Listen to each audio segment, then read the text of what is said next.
Ah, le sol. Mais lui, il m'a présenté comme étant Paul Urkelsen. Et depuis que je vous cause, ça fait Chopsonneau. C'est pas du tout ça. C'est Fanche-le-Menac. On va me dire c'est du Berton. Bah, je vais retourner ça en galop. Chinot-le-Moine. Voilà. Et je vais vous causer de Fred, et de Dieu Fred. Ben, Jarry, bien sûr, Jarry. Pour qui? Parce qu'il a reçu comme moi, à Neul, 150 ans. Je vais en causer des années 84-88, mais 1800, bien sûr. Et il comptait à Saint-Barrière à pousser les études au lycée. Parce que Jarry, il était venu de Laval, lui, avec sa mère, sa soeur, c'est son grand-père et sa grand-mère. C'est le même, je ne dis pas ce qui s'était passé à Laval.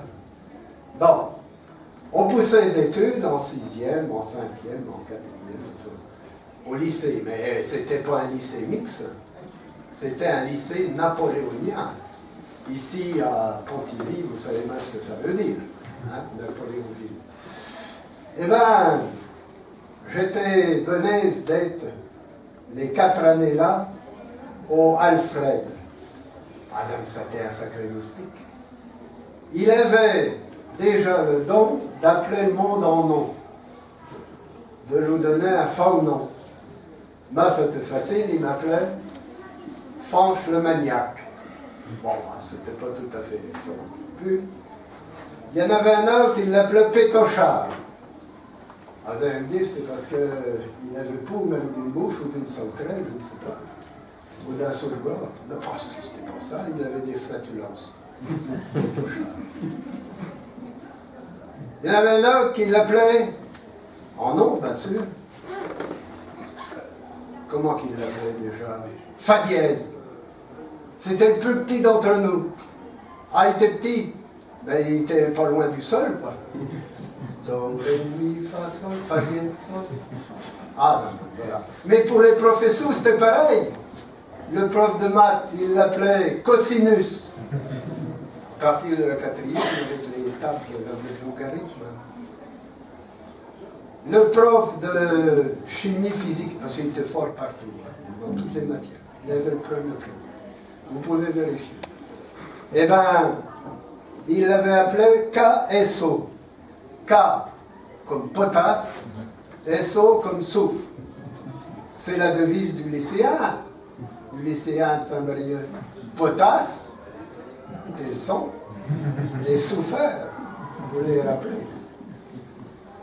Alors, c'était pareil. Ah, il y en avait un, parce que, vous savez bien qu'en 70, 1800, les Boches, là, ils nous avaient baisé l'Alsace et la Lorraine. Et il y avait Tchokzin, de même, qui était venu comme migrant d'Alsace. Alors, lui, c'était pas son faux nom, il s'appelait Litz. C'était le prof d'histoire géo, Litz. Ah ben, Litz, il devient triste. Il était habillé tout en main, il était patibulaire. Non, il n'y a pas de jeu de mots avec patibulaire. Non, non. Et il était patibulaire, mais il était austère. Mais il avait appelé Austerlitz. Ah mais c'est joli ça, tout jeune. Hein? Et puis, les jours de rentrée, alors, le premier jour de rentrée en 6e, après en 5e, Alfred, là, il faisait exprès de rentrer un quart d'heure après nous. On avait tout le temps le même professeur. Alors, ça ne date pas d'années qu'il y a des professeurs qui veulent garder le classe. Il y avait un certain Babineau, Monsieur Babineau. Alors, oh, mais c'était un rigolo aussi, parce qu'il disait, il n'y a que moi dans ma famille qui ne cause pas par le nez. Monsieur Jarry, vous arrivez en retard. Qui répondait? Il dit, oui, c'est monsieur le censeur de Sansou qui m'a retenu. Jarry, Vantard. Il faisait bien le sépare entre Jarry et Vantard.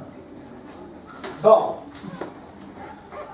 Voilà pas que en 4e, là, on commençait bien sûr à à s'occuper des filles, enfin, disons, s'occuper l'esprit des filles.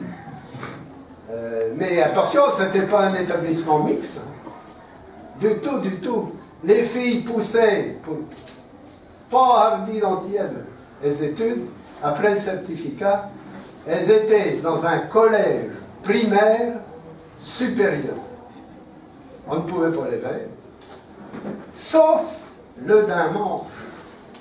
Ça a déjà été dit, le Dain-Manche. Et où? À la chapelle du lycée. Il y avait la messe. Alors nous, on rentre, on croyait ni en Dieu ni en diable. On rentrait du côté jardin, Jésus-Christ. Et les filles, après, du côté cour. Alors il n'avait rien qui lui plaisait bien, qu'il aurait bien voulu qu'elle ajoute sa bonne amie. Alors il lui faisait chasse au missel. À bord, il relevait, mais penses-tu, et se le piquait comme un brin de sable. Rien à faire. Alors, vers la fin mars, il réussit, parce qu'il écrivait déjà des poétries, à lui fourrer dans la poche de son manteau une poétrie. Le dimanche d'après, qui était le 1er avril, ben, il criait qu'elle a reconnu, mais elle n'a pas reconnu du tout. Alors, pour se venger, il lui poquit un paillasson d'avril dans le dos. Là, comment que ça s'arrive? Alors, vous allez me dire, dans ce temps-là, il n'y avait pas de projet pédagogique, et bien si, parce qu'il y avait le bibliothécaire, qui avait des livres qui étaient usés, et qui avait essayé de faire un atelier de revue. Alors, il vint dans les classes, dans la nôtre, et puis on sportivait volontaire, bien entendu, Ras du sol, là, Fa dièse, Pétochard, et puis évidemment Alfred. Ça se passait dans le solier du lycée, sous les Gouines. Mais on en profitait pour fumer des cigarettes, pour bailler une bolée. Enfin, c'était surtout Alfred. Comment que. L'absinthe qu'il avait trouvé. Ah oui. Et puis, on faisait des bêtises. Enfin, on reliait un petit. Alors, quand on rentrait en études, le pion, on avait appelé 8h20 à cause de ses... Enfin, c'est Alfred qui l'avait appelé, de ses moustaches. Eh bien, il sentait bien le tabac, mais il ne disait rien. Mais on fut dans le bel parce que on fut dans l'oblige de faire affûter notre massicot. Et c'est le factotum qui vint et qui nous dénonçait quand il vit tout le chantier, au 100 sous. Et il vit tout le chantier, les mégots de cigarettes, la bouteillée là, que je vous ai connu hier, et puis les inscriptions, les graffitis. Cosinus, quand est-ce que tu prends la tangente? Austerlitz, on t'attend à Waterloo.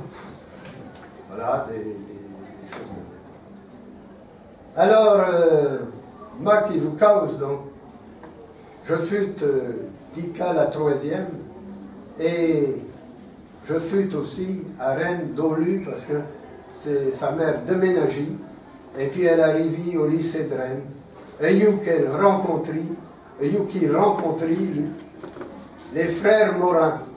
Ils avaient un professeur. Il y a quelqu'un qui est capable de m'en causer ici. Je ne vais pas le nommer. Un professeur Hébert qui était chahuté. Tu pues, Ubu. Là, comment qu'arrivait Ubu? Ubu furent présentés par des marionnettes. Et Alfred Jarry, lui, il a le génie d'écrire, parce que tout était à l'oral, comme je vous cause ça. Et puis après, il fut à Paris. Ah ben, il n'eut pas une vie qui ne durait pas longtemps, bien sûr, parce qu'il est mort à 34 ans en 1907. Il n'a pas été jusqu'à 150 comme moi. Et puis, qui qu'on aurait pu dire, parce qu'il n'était quand même pas bien riche, heureusement qu'il fut sponsorisé, comme on dit à ce tour. J'aurais pu lui chanter la chanson de même. Je tourne, je vire, je vais et je viens. Je tourne, je vire et je vais mon chemin. Sont-ils mieux les gens qui sont riches? Sont-ils mieux que Maquinarin? Valent-ils mieux les siens qui sont riches? Valent-ils mieux que Maquinarin? L'album!